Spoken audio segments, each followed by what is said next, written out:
Cigarette गुटखे के tax को चोरी कर काली कमाई के आरोपी गुटखा किंग किशोर वाघवानी पर इंदौर के किसान ने 200 करोड़ की जमीन हड़पने के आरोप लगाए हैं। किसान जगदीश पालीवाल का आरोप है कि उसकी जमीन को किशोर वाघवानी ने गिरीश मितलानी से धोखे से हड़प कर उस पर आलीशान होटल बनाया है। इस मामले में किसान जगदीश पालीवानी की शिकायत पर आर्थिक अपराध प्रकोष्ठ शाखा में अपराध पंजीबद्ध किया गया है। पर किसान का आरोप है कि ईओडब्ल्यू के अधिकारी किशोर वाघवानी को बचाने में लगे हैं। किसान जगदीश ने आरोप लगाया है कि उसकी संपत्ति को किस तरह पीछे रहकर गुटखे के कारोबार की तरह किशोर वाघवानी ने अपनी पार्टनर गिरीश मितलानी और अपने परिवार के सदस्यों के नाम पर हड़प लिया। कोरोना काल में गुटखे की तस्करी और करोड़ों रुपए की टैक्स चोरी के मामले में किशोर वाघवानी की गिरफ्तारी हुई थी। किसान का आरोप है कि जमीन के फर्जीवाड़े की शिकायत ईओडब्ल्यू में की जाने के बाद भी किशोर वाघवानी के खिलाफ ईओडब्ल्यू उसे बचाने में लगा है। पीड़ित किसान जगदीश पालीवाल ने ईओडब्ल्यू की जांच सही दिशा में न होने से ईओडब्ल्यू के सामने आमरण अनशन की धमकी दी है। ये किशोर वाधवानी का एक यहाँ पे गैंग है, किशोर वाधवानी और गिरीश मितलानी की एक गैंग है, जिसके द्वारा ये लोग जो लोग इनके खिलाफ जाते हैं या खिलाफ बोलते हैं उनके खिलाफ झूठे प्रकरण दर्ज करवाकर बात पेश करके जज से सेटिंग करके एक यहाँ पे यायावर खां करके अधिवक्ता हैं, वो उनके उस गिरोह के लीडर हैं। उनके मार्गदर्शन में वो झूठे केस मतलब पूरा गिरोह, जिसके अंदर कुछ लड़कियां भी शामिल है और वकील भी शामिल है, ये सब झूठ इस प्रकार जो भी वाधवानी परिवार के खिलाफ बोलता है या मतलानी परिवार के खिलाफ बोलता है, उनके खिलाफ झूठे प्रकरण दर्ज हो जाते हैं। इसका सबूत उन्होंने हमारे खिलाफ गोविंदपुरा थाने में अजय सिसोदिया नाम के व्यक्ति, जो कि उनके यहाँ का मार्केटिंग मैनेजर है दबंग दुनिया का, उसने रिपोर्ट करवाई गोविंदपुरा थाने में, जबकि वो भी निवासी इंदौर का है। गोविंदपुरा थाने में रिपोर्ट दर्ज करवाई कि मेरे साथी जो मेरा सहयोग कर रहे हैं उनके और मेरे नाम की कि जगदीश प्रसाद पालीवाल और निखिल अग्रवाल दोनों ने एक लड़की को लेके आए, कार में बिठाया और उनके जो मार्केटिंग मैनेजर अजय सिसोदिया है उसको डरा के धमका के उससे 40,000 रुपये और 10 चेक छीन लिए हमने।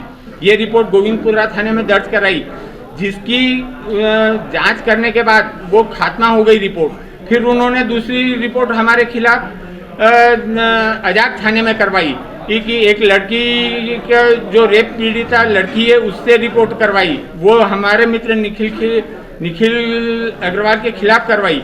वो भी जांच के बाद खात्मा हुई, उसकी खारिज हुई। जांच के बाद खारिज हुई और उसकी खारिजी रिपोर्ट भी मैं आपको देने वाला हूँ। इसके बाद उन्होंने तीसरी रिपोर्ट कोई भीजा थाने में झूठी करवाई, उसके खिलाफ वो लड़की अपराधी पाते हुए उसने हमारे मित्र को धमकाया, तो थाने वालों ने संज्ञान लेकर उनके खिलाफ मुकदमा दर्ज किया। उसकी एफआईआर की कॉपी भी मैं आपको देने वाला हूँ। तो इतने से भी इनका पेट नहीं भरा, इन्होंने जीतू सोनी को इंदौर में हायर किया, उससे हमें धमकवाया और उसने उसके पेपर में हमारे खिलाफ झूठा छापने के बाद उसकी रिपोर्ट भी मैंने विजयनगर थाने में करवाई है, उसके ऊपर भी कोई कार्रवाई पुलिस नहीं कर रही है।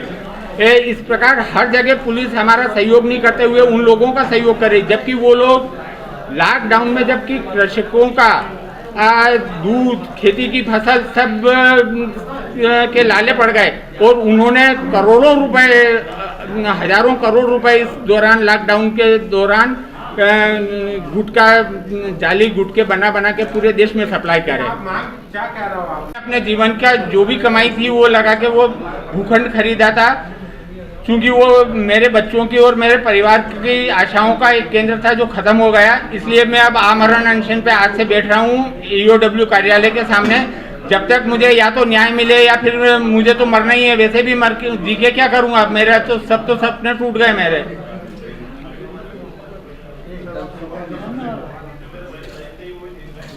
माध्यम से आप लोगों की कलम में ताकत है, आप लोग मेरा सहयोग करिए और मुझे न्याय दिलवाइए। मैं आपसे न्याय की अपेक्षा करता हूँ। सही तथ्यों पर जो तथ्य मैं अभी आपको प्रेस नोट में दे रहा हूँ, उनके ऊपर जांच नहीं की जा रही, जांच को घुमा फिरा के खात्मा लगाने का प्रयास किया जा रहा है। अतः आप लोगों से निवेदन है, करबद्ध प्रार्थना है कि आप लोग मेरा सहयोग करें, किसान का सहयोग करें। पूंजीपति जो लोग की मतलब गलत काम करके हजारों करोड़ रुपए का सरकार को चूना लगा रहे हैं, वो लोग अपने कुछ पैसों से मतलब अधिकारियों को खरीद कर सही बात को दबाना चाह रहे हैं। तो आप लोग मेरा सहयोग करें और सही काम के लिए मैं आपका सहयोग की अपेक्षा रखता हूं आप लोगों से। आप लोग आपकी कलम की ताकत से मुझे न्याय दिलवाने का कष्ट करें। सरकार से मांग नहीं करी। बीकेन जिला नीमच का निवासी हूँ। मैंने सन 1986 में इंदौर विकास प्राधिकरण में टेंडर के द्वारा एक प्लाट भूखंड मेरे नाम पे आवंटित हुआ था। स्कीम नंबर 54 का PU3 प्लाट होटल के लिए आवंटित था, वो मेरे नाम पे अलॉट हुआ था। इंदौर विकास प्राधिकरण के नियमानुसार उस प्लाट की मूल आवंटित के अलावा किसी अन्य के नाम पे लीज नहीं की जा सकती थी और जब तक उस पर भवन निर्माण नहीं होता तब तक उसे किसी प्रकार खरीदा अथवा बेचा या किसी प्रकार हस्तांतरित नहीं किया जा सकता था।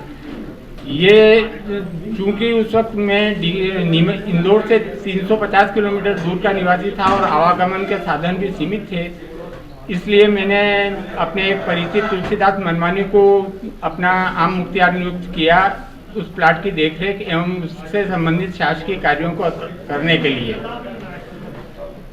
तुलसीदास मनवानी और गिरीश मतलानी, पहले श्री कृष्ण मतलानी थे, अब वो स्वर्गवासी हो चुके, गिरीश मतलानी और वाधवानी परिवारों ने मुझे भरोसे में रखकर कि ये प्लाट पे रेशो डील में अपनी होटल बन रही है, होटल निर्माण होने के बाद इसकी लिखा पढ़ी होगी, उससे पहले अपन लिखा कोई अनुबंध नहीं कर सकते हैं।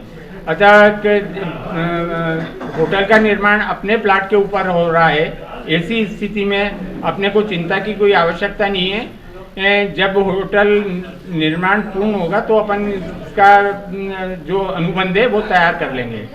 जब होटल कंप्लीट होने को आया और मैंने उनको बार बार कहा कि भैया अब अपन अपना अनुबंध तैयार कर लें, तो वो टालम टूल करते रहे पहले। फिर उन्होंने डराना धमकाना शुरू करा कि तुम्हें और तुम्हारे परिवार को पता नहीं लगेगा अगर तुमने इस होटल का नाम लिया तो। फिर मैंने विजयनगर थाने में रिपोर्ट दर्ज करवाई। उस पर चूँकि ये लोग काफ़ी संभ्रांत और पैसे वाले हैं, इसलिए इन्होंने वहाँ मेरा रिपोर्ट का खात्मा करवा दिया। उसके बाद मैंने STF में रिपोर्ट दर्ज करवाई। वहाँ एक अरुण मिश्रा करके SP थे, वो वाधवानी परिवार के काफ़ी निकटस्थ होने के कारण उन्होंने वहाँ पे बिना मतलब जांच किए, बिना मतलब स्थिति को जायजा लिए बिना उन्होंने उसे निरस्त कर दिया। उसके बाद मैंने लोकायुक्त में आवेदन दिया, वहाँ पर भी अरुण मिश्रा का ट्रांसफ़र हो गया था, तो उन्होंने वहाँ पे भी उसको बिना फाइल देख के उस पर सुनवाई करे उसका खात्मा करवा दिया।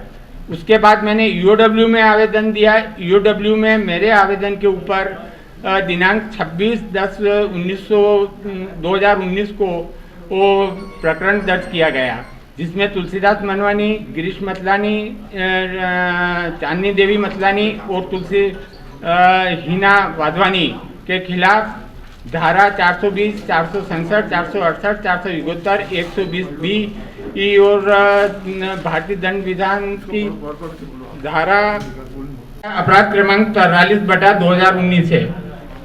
चूँकि ये लोग काफ़ी प्रभावशाली और पैसे वाले हैं, तो इन्होंने हर जगह साठगांठ करके इन्होंने जो लीज डीड आवंटित के अलावा किसी नाम पे नहीं हो सकती थी, उन्होंने एक फर्जी कंपनी JP&T कंपनी बनाकर फर्जी दस्तावेजों के आधार पर उन्होंने उसकी JP&T कंपनी के नाम लीज डीड करवा दी। सबसे बड़ी आश्चर्य की बात यह है कि उन्होंने किसी भी प्लाट का एक ही प्लाट का एक ही आवंटन क्रमांक और एक ही दिनांक से दो व्यक्तियों को अलर्ट नहीं किया जा सकता। ये आश्चर्य आपको देखने को मिलेगा कि कि उन्होंने जो प्लाट मुझे आवंटित किया उसका प्रमाण पत्र जेपीएन कंपनी के नाम दे दिया, वो मैं सबूत आपको अभी दे रहा हूँ। इसके अलावा जेपीएन कंपनी ने कभी तुलसीदास मनवानी को मुख्तियाराम नियुक्त ही नहीं किया, बिना आम मुख्तियार नियुक्त किए ही उन्होंने जेपीएन कंपनी तरफे तुलसीदास मनवानी लीज डीड करवा दी। और उन्होंने मेरे ये तमाम सबूत इंदौर विकास प्राधिकरण की फाइलों में मौजूद हैं। इसका एक भी सबूत मुझे देने की आवश्यकता नहीं, टोटल फ्रॉड के सबूत, टोटल दस्तावेजी प्रूफ इंदौर विकास प्राधिकरण की फाइल में मौजूद हैं। उसके बाद इन लोगों ने हमारे खिलाफ इसमें ब्यूरो रिपोर्ट कैनन न्यूज।